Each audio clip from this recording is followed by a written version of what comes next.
Yo mga idol, kamusta? Sports Talk PH nga pala. Ang bigating laban, pag-usapan natin yan mga idol.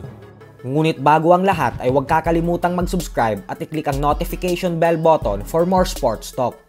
So isang napakagandang balita nga po para sa ating mga Pinoy boxing fans. Ito po ay dahil sa isang press conference kahapon lamang ay ibinunyag ng former Ilocos Sur Governor Chavit Singson na pinaplano niya umanong dalhin ang Mexican current WBO Super Featherweight World Champion Emmanuel Navarrete sa ating bansang Pilipinas ngayong darating na buwan ng December para depensahan nito ang kanyang world title belt kontra sa ating matibay na pambato na si current undefeated top contender Charlie Suarez. Ayon kay Chavit ay magiging magastos daw talaga ang boxing event na ito, gawa ng isang bigating world title fight ito. Subalit handa daw talaga siyang gawin ito basta para sa bansang Pilipinas. Sa katunayan nga daw ay ngayon pa lang ay gumagastos na siya para lamang masigurado na maibigay na kay Suarez ang world title fight na ito. Kaya naman nagpadala na mismo si Chavit ng tauhan niya sa Amerika upang makipag-usap sa top rank promoter Bob Arum upang dalhin si Navarrete sa bansa natin at dito gawin ang bakbakan. Bukod dyan ay sinigurado din ni Chavit Singson na wala siyang kukuning porsyento sa premyong kikitain ni Suarez sa world title fight na ito. At bagkus lahat daw ng pera ay 100% mapupunta lamang kay Charlie Suarez.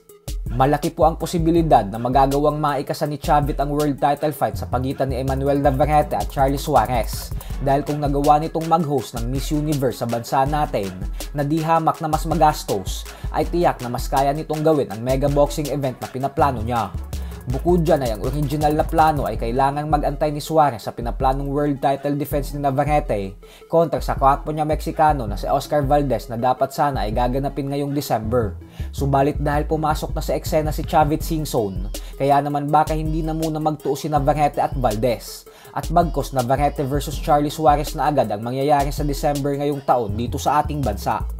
Sa kabilang banda naman mga idol ay sumabog na din po ang balita kanina lamang na fina-finalize na ang pagdedepensa ng mga titulo ng current undisputed super bantamweight world champion Japanese monster na Naoya Inoue kontra sa kanyang undefeated mandatory challenger Sam Goodman na nakatakdang ganapin sa December 24 sa mismong baluarte ni Inoue sa bansang Japan. Pero sa kabila nga po ng isang matibay na undefeated fighter itong si Goodman, ay inaasahan pa din na lalabas ito bilang isang heavy underdog. Gawa ng kumbinsido ang karamihan na masyadong magaling at malakas si Inoue para dito. Sadyang nasa ibang level lang daw talaga kasi ang binansagang halimaw ng Japan.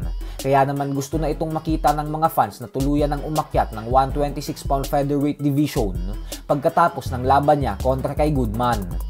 Ito po ay dahil naniniwala ang madami na wala ng fighter sa super bantamweight division ang siyang may kakayahan na tumalo kay Inoue. So hanggang dito na lang po muna tayo mga idol.